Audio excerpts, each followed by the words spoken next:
playing at the Rochester International Jazz Festival for the first time. So happy to have Brandon Goldberg in the house. Brandon, welcome to the Flower City. I'm very happy to be here. This is my first time not only at the festival, but in Rochester, so taking it in, very happy to be here. Something we've been asking for many years, and now it's happening today. You actually, yesterday started with a solo hatch set, and then now with your trio. Who's in your band? So I'm with Joey Ranieri tonight and Ben Esposito. Joey is playing bass and Ben Esposito is playing drums. So for folks who may not remember from Once Upon a Time, little big shot to Steve Harvey. So how did you discover that? How did it all happen? Do you remember? I do remember. So when I was young, like 7 or 8, I was doing a lot of things, not high profile to that level, but like competitions or like little participation things.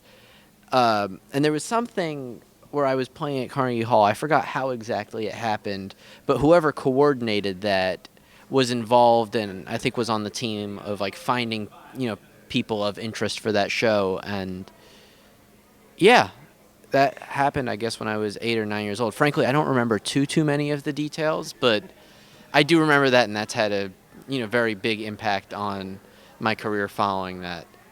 So how did you get into jazz, and how did you start playing, and what inspired you to start playing the 88 keys?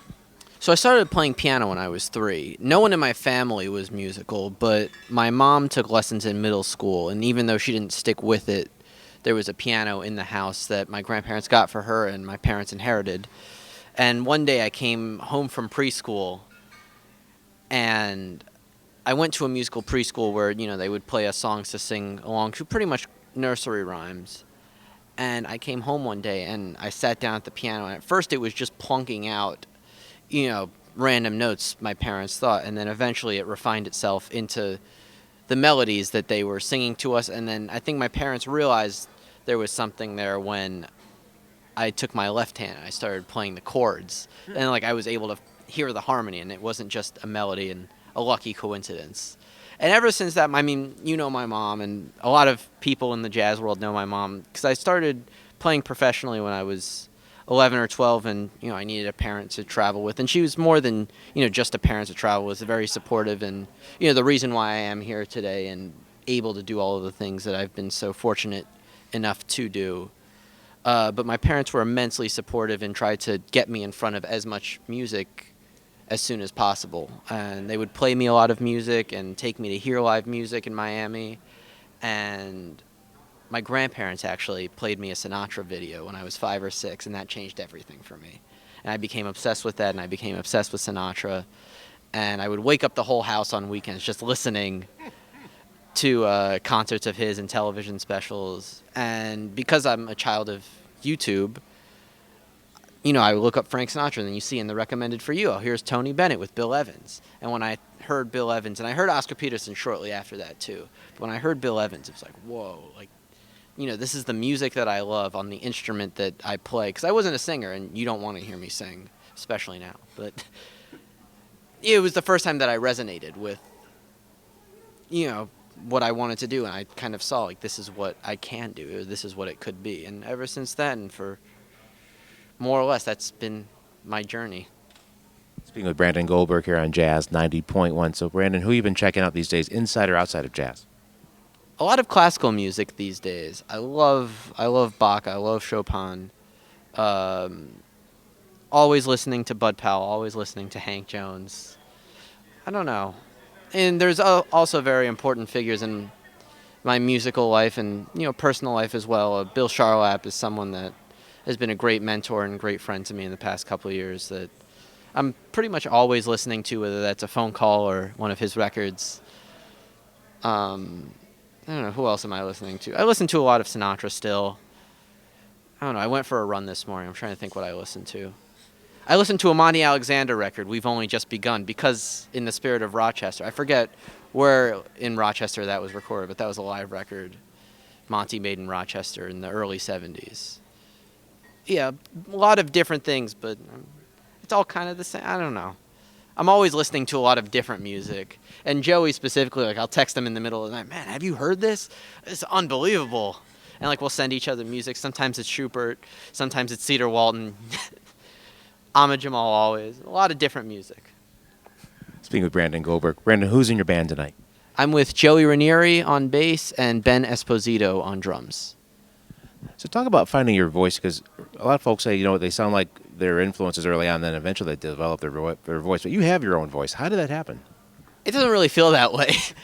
And maybe that's just because me, like I can analyze, all right, this thing is something that I heard, Bill Charlotte play. This is something that, I heard Fred Hirsch play, or all the various people that I play for. Or, this is my weird amalgamation of my interpretation of Bud Powell. Or, I don't know, it doesn't feel like I have my own voice, but I was very lucky to come up in an environment of really one-of-a-kind musicians that were extremely supportive of my own musical thoughts, whether that be my original compositions or me saying, oh, I like this sound. I know it's unconventional. I know not a lot of people embrace this thing. And this is just hypothetical. Like, I can't really think of anything. But, I mean, everyone has their own preferences. Like, there's certain things that I like a lot, or certain things that move me that might not move you, and that doesn't make one of us better or worse. It's just, that's what we are as people. So I guess I was lucky enough to be in a situation where my interests and passions were supported, and I was lucky enough to find that early on. But it doesn't feel that way at all. Like, I can very clearly identify, all right, I gotta stop doing this thing. That's exactly what they do, but just worse. Very self-deprecating, but But it works. I hope it does. Speaking with Brandon Goldberg, talk about finding jazz on YouTube in terms of that journey, because that's a rabbit hole. Herbie Hancock said it. He stopped recording for 15 years ago, so he just got hooked on YouTube watching recordings. So talk about that in terms of when you find something on YouTube and all of a sudden you realize, hey, whoa. Well, I'm in a generation, and I take it for granted, and of having pretty much anything accessible at any certain point. Like, I can look this up. I can look on the internet whether something ever happened, like if these two people ever played together, what record that is, was this a live performance? I have all this information at my fingertips. And all these records, oh, this never came out on CD, or oh, this never came out on streaming. So it's all on YouTube. And so for better or worse, we have access to all of it in a way that we never have before. So me coming up, I was very lucky because, no one in my family was musical, and I only knew 3 or 4 musicians' names. But seeing, oh, Oscar Peterson play with Ray Brown. Oh, Ray Brown play with Monty Alexander. Oh, who's Monty Alexander? Oh, who'd Monty Alexander play with? Bob Cranshaw and Al Foster. Wait, Al Foster. Like, you can just play the name game and all over the place. You find yourself, listening to something completely different, all just because of one YouTube search. So, we're very lucky, but at the same time, because we take for granted how easy it is, and myself included, that I feel like sometimes I don't sit with the music, or I don't sit with what the information is or what the music is giving me as long as I should, because it's a combination of a pressure of feeling like, oh, there's so much to hear in so much little time, and I can just come back to this at any time. So, yeah. So outside of music, what do you like to do? Oh, there's not much outside of music. But it never feels like, oh, if only I had something else. I like to read, mostly books about music. I go running. I don't have much time for much else besides music, but it doesn't feel depressing or like a burden, or as that might come out.